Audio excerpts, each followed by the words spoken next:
Hey Waffle Gang, I do hope you're well. My name is Mark and today we're checking out some more Am I the Butthole mixed with some relationships too. And if you do love a Reddit story, why not consider hitting that like, that subscribe, maybe that notification bell too. I can never express how much a difference it really does make. And with that being said, let's crack on with today's first story. Much love guys. Now today's first story comes from You're Not 8 who says, am I the arsehole for only paying for my son's wedding? And it says, hello everyone, I've been going through some trouble recently and one of my kids told me about this place, so I'm here to ask you all for help. She also mentioned I should probably tell you guys I'm on mobile. Okay, I'm a 57-year-old male who has 3 kids, 30 male, 27 female and a 25 male. Me and my wife have paid for each of my 2 oldest weddings, which covered dress, sweet bridal parties. If they wanted to make a destination wedding, we covered guests who couldn't afford it in the honeymoon. Now, there was not budget placed on them. My oldest wedding total was around 85k. My middle kids was around 120k. Now my youngest is getting married. Him and his soon-to-be wife don't believe in big weddings and the total is around 20k. Now my kids didn't know how much each other's wedding cost, as I didn't share and I guess they didn't see the need to bring it up. So the problem came up this past weekend. My soon-to-be daughter-in-law was talking to my middle daughter and my oldest son's wife about their weddings and I guess the totals came up. Now my youngest son and his fiancée are demanding I write them a check for the difference for down payment on a condo or house. I refused and stated I was only paying for their wedding and now they are threatening to disinvite me. So am I the arsehole? So it has come up, so I'm adding this here for the comments. I paid for all my kids' college lives. On top of that, they each have 3 trust funds that got released at 18, 25 and 35. He has more than enough for a down payment if he wants to. And before that update, we're going to start off with Q says, you're the arsehole. Now that your youngest is getting married, you should definitely make it so that what you spent is equal. Giving them different amounts for their weddings clearly shows preference. Make it a wedding gift and a wedding gift for the other kid that got less. Bar Nefariousness says, not the arsehole, the gift is the wedding. They have a trust fund to pay for their house. How much of a handout do they want? By the way, I'm super jealous and then I'm not. I wasn't raised the same. My dad didn't pay for college because I had a full ride. He's always told me his money is not my money. Now I love my dad and he's helped in hard times, but he's very firm on you're a girl and should be independent. He makes good money but always has drawn a line.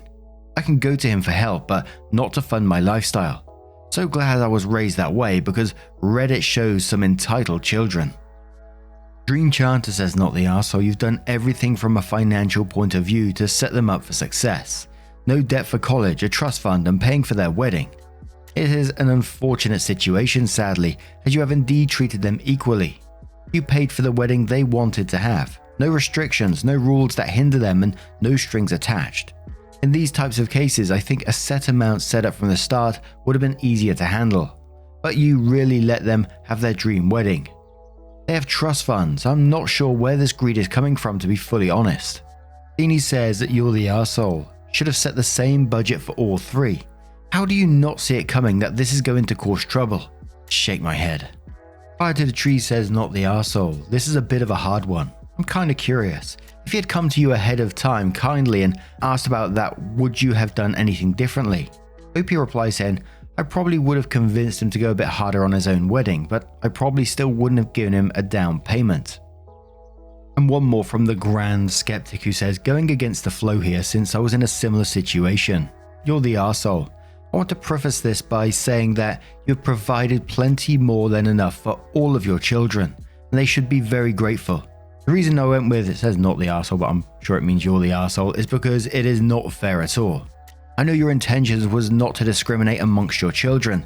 However, those are large lumps of money that can change or improve someone's life. You have given your oldest 2 significantly more than your youngest, not because you aren't willing, but because his wedding cost is less. Now, your youngest may have been trying to decrease the expenditure for his wedding because he wants to be considerate or such, or maybe big type weddings aren't his. The truth is that this is irrelevant. If you decline to give him the rest as a down payment or such, your son may just expand this wedding or make it significantly fancier. but that wouldn't be very useful to him. It would be just so he doesn't feel discriminated against. You could either have your son do that and pay for it, or just give him as a lump sum and let him buy an apartment or such. OP replies saying, I didn't give anybody significantly more.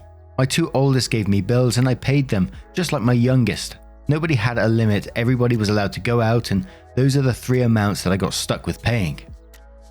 And to me in this, there was mistakes from the very beginning in that, yes, you didn't give them a budget each to go on, because of course it's always going to be unfair on one of the couples. There's always going to be a difference in price. They're not going to spend exactly the same unless you give them that specific budget. But then someone complaining about it afterwards, I mean, if someone gave me a decent amount of money for whatever, I don't think it would really matter to me. I think I'd be incredibly grateful for that amount. And I think it'd be very entitled to say otherwise, especially disinvite someone who was paying for your wedding. Gee whiz. And it sounds like all these people are set for life anyway, with inheritances and trust funds where they can all afford their own homes by the sounds of it. But there is a part of me as well, and it's probably, just different levels of income or whatever, that was saying 85k and 120k on a wedding. Oof. And, I'm not criticizing it. If that's your thing, that's your thing. But holy moly, that's a lot of money. And personally, if I was OP or the son or whatever, I would rather spend that money on a house. I think OP was in the wrong for the way that they initially set this up, not setting the budget for their own sake more than anything. My word, I could see that would be a headache from the beginning. I'm not sure how you didn't see that coming at all. But also the entitlement is just bloody awful. What do you guys make of this one so far? And let's move on to the update to see what happens. So the update says, hi everyone, I would like to thank you all for your help the other day and wanted to address a couple of things. It came up that I offered my two oldest the option of a wedding or house down payment that had to be paid back when they got their second trust fund, and not the youngest. I wasn't trying to hide that, I just didn't see it being of any importance. Since my son and soon-to-be daughter-in-law didn't ask me nicely for the money but demanded it and then gave me an ultimatum. So I'm sorry if that affected your decision making. So on to the update. We had a family meeting Sunday night. Me, my wife, my oldest son, my daughter and my youngest. After talking for a couple of hours, we got to the heart of this. As many of you suspected, it wasn't my son doing it, it was my soon-to-be daughter-in-law. She never wanted a small wedding. She dreamed of, it says house-drawn carriages, but I'm sure it means horse-drawn carriages. And actually, now that I think about it, she wants something like out of Cinderella, but didn't want to plan it. So when all was down and over, they had a total of 20k, which she thought was a lot until she started talking to my daughter and daughter-in-law about their weddings and realized what she could have had. After that, she pulled my son to the side and started nagging him to either postpone the wedding so they can make it bigger, which truth be told I wouldn't have minded, or demand I write them a check for a down payment for a house that my son clarified during this meeting he did not want. My son hates the idea of living in the suburbs, not living in the city, not being near all the hottest spots, trend bars and restaurants. He's chosen to live a child-free life and I'm not upset about it. So it turns out, she was the one threatening to disinvite me from the wedding, and this want caused her family and friends to turn on her. My son plans to call off the wedding. He says he thinks he wasn't ready to be married and maybe he's not mature enough yet. He apologized to me and his siblings for how all this turned out. We're on good terms, so he doesn't have to worry about that. This was Sunday night, and as of last night, she officially moved back in with her parents, who have called me to apologize. I think I'm going to go with one of the commenters' advice and donate everything we have planned for the wedding to someone else and give all the vendors extra money for the inconvenience. When my son is ready to get married again, I will pay for whatever wedding, big or small, that he wants.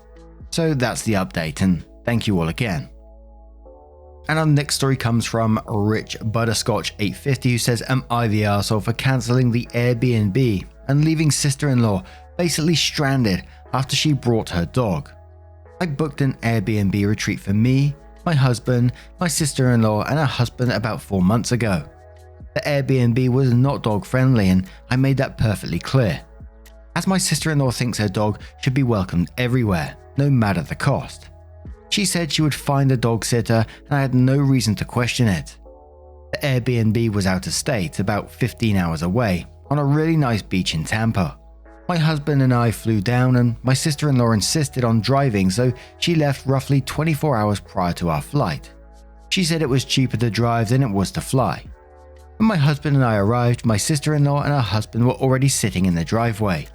When they saw me pull up in, she had asked if we got the keys yet, which we had because we met up with the owner along the way, and she said, "Oh good, give them to me quick so I can get Brute in without being seen."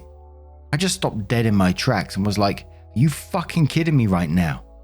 She kept saying things like, "What? I couldn't find anyone to watch him," or "He's fucking old and housebroken. I don't know why anyone would be so ignorant enough to say no pets allowed," and basically just kept making excuses as to why she was in the right. My husband is just sitting there completely dumbfounded and shaking his head. I just got back in my rental car and left. I got a refund from the Airbnb and dropped the keys off with the woman and explained the situation. She told me I could still stay there because I'd been honest, but I told her no. The place was too big for just my husband and myself. We ended up staying at a significantly less expensive hotel. I paid almost $4,000 for the week for the Airbnb, but only spent $1,800 for the week at the hotel. During this whole time, my sister-in-law is blowing us up, saying she can't afford to stay down here. My husband and I make a lot more than sister-in-law and her husband, so we had agreed to pay for everything. And says she didn't bring anything with her to snack on and couldn't afford prices of shit here and whatever. I just straight up ignored her because in my eyes, she tried ruining my trip that I 100% paid for. My mother-in-law is down our throats saying the least we could have done was give them some money for food instead of leaving them stranded, and I told her, nope, they can just drive back home and get food there. Am I the arsehole? And we'll start off with Test Rail, who says everyone sucks here except the Airbnb owner. Sister-in-law sucks for obvious reasons. It doesn't need to be said. You obviously stole from the Airbnb owner for all intents and purposes. You had agreed to pay the price and it was fine when you booked it. Your "it's too big" excuse is moot to your agreement. It doesn't matter that your guest couldn't follow the rules and isn't the host's problem. You, rather than punish the host to kick rocks, should have told sister-in-law to board the dog or leave. The Airbnb had nothing to do with her decision to break the rules and what you did about it. Your homeboy Satan says, great name, not the arsehole. She ruined her own plans by refusing to follow explicit rules that she clearly knew she was violating. She left a day before you, so she had plenty of time to discuss bringing the dog if she really had issues finding someone to watch it. It seems to me that she never seriously considered leaving the dog behind and thought she would get away with it if she didn't mention it before arriving. Lynn Chat says not the arsehole. People like your sister-in-law give those of us who travel with our dogs and rent vacation homes a bad name. If it doesn't allow dogs, I don't rent it, period. I would never ever pull this kind of selfish stunt she did. Amuja says, if I rent out an apartment and it says no pets, it seriously means no pets. I have a serious allergy to the point where dogs and cats induce asthma attacks, and it makes a place super uncomfortable for me to be in. Now, if I found someone had brought a pet into my property, I'd be livid. Thank you for your honesty, not the arsehole. And one more from the Glass Slipper Squad, who says not the arsehole. You told her no dogs. She deliberately brought the dog and then wanted you to sneak the dog in. She wanted you to break the rules and be financially liable for any damage the dog did. She has a lot of nerve. As for giving them money for food, if they were that broke, then they should not have made the trip, even if you were paying. You never leave your home if you are dirt poor for a vacation. It's just how it is. You always need a plan B. Now, what do you guys make of this situation? And one of the comments mentioned about, being an arsehole to the Airbnb owner. What do you guys make of that one? Let us know your thoughts down in the comments below. And let's move on to another story. Now, our next story comes from Lettuce Eater Only, who says, am I the arsehole for not inviting my ex-boyfriend's mum to my wedding? I, female 23, am getting married this fall. When my fiance 25 male and I got engaged, I posted photos on my Facebook. I'm still friends with my ex-boyfriend's mum on Facebook. She commented on the post, wow, don't know what you see in him that my boy didn't have. I deleted the comment and didn't interact with her in an attempt to defuse the situation. For background, Lindsay, my ex's mum, was very upset when her son and I broke up. She told me I broke his heart and hers as well. It has also been over 3 years since we have dated. Recently, I received a message from Lindsay on Facebook. She told me she had seen a wedding invitation on a mutual friend's fridge and was hurt that I hadn't invited her. She said she would like me to send her out a wedding invitation and that I should list her son, my ex, as her +1 instead of her husband. I was shocked. I responded back to her and told her that she would not be receiving an invitation because it would be weird to invite my ex-boyfriend's mum to my wedding, and also that we were not friends and hadn't stayed in contact, so why would I invite her? She freaked out, said I was rude and it was hurtful of me not to invite her since she wanted to be there. I blocked her on Facebook. 2 nights ago, my fiance and I were getting ready for bed when our dog started barking like crazy at the front door. We went downstairs and found Lindsay drunk in our front yard. She was screaming at me, telling me that I was crazy for marrying some other man than her son, and how I was making a big mistake. She told me if I didn't invite her to my wedding right now, she would show up anyways and make a scene. We called the police and they removed her from our property. I told my family and the people in our wedding party about the issue, mostly to warn them of what could happen at the wedding. My mum said I should have just invited her to prevent problems in the first place and not let it escalate to what it did. She said Lindsay would probably ruin our wedding now and one unwanted guest was better than a huge scene. Edit. I never thought to block Lindsay on Facebook because I just assumed she unfollowed me when we broke up and she has not interacted with me since I was dating her son. I have her blocked now and I reached out to my ex to let him know what is going on. He was upset and horrified she would act like that and he said he would talk to her. Now this is how much Reddit has warped my mind over a couple of years we've been reading stories from here. I've never ever seen security outside a wedding where people are getting married or anything like that. Maybe it's a normal thing in some places, I don't really know. But whilst I was reading this story, all I was thinking is, wow, you need to get some security outside your place.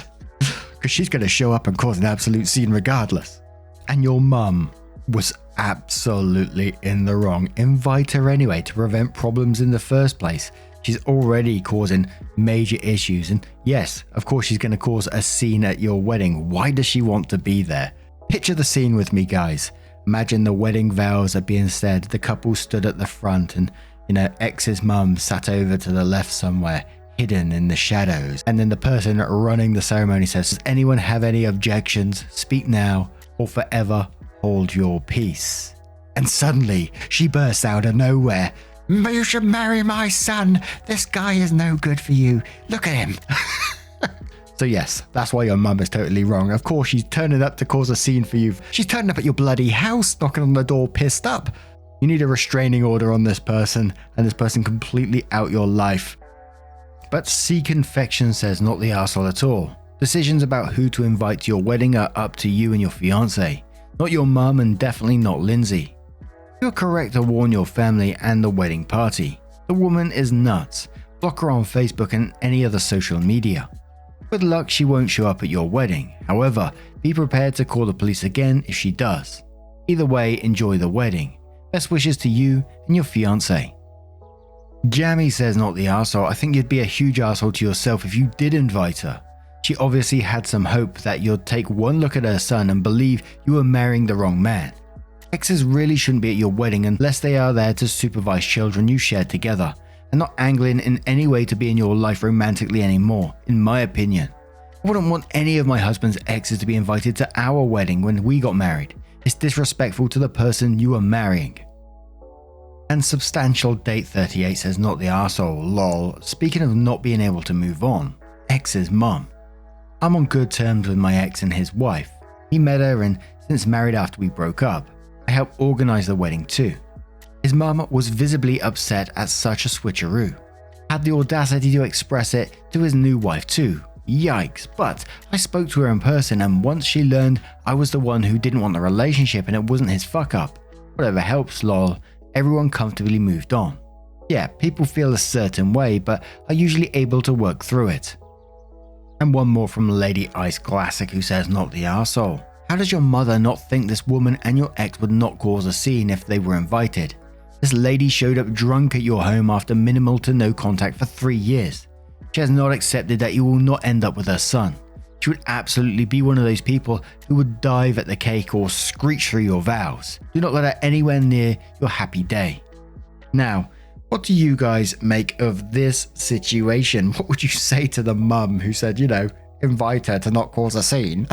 What the hell's that about? Let us know your thoughts down in the comments below. Now, just a huge thank you from the bottom of my heart for being involved in today's stories. Your love, support, and time always means the absolute world to me. So thank you for being awesome and being involved. You can join me on Twitter at Mark Narrations, where I post, a couple of poppy pics, memes, just random shite that goes on throughout my day.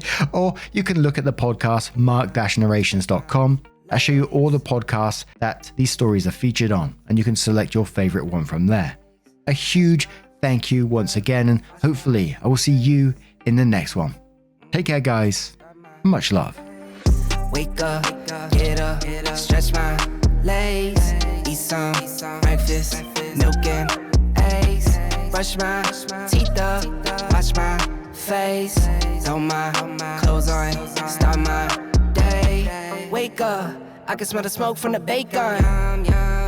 Let's go, see the sun shining from the windows. Okay, I know that today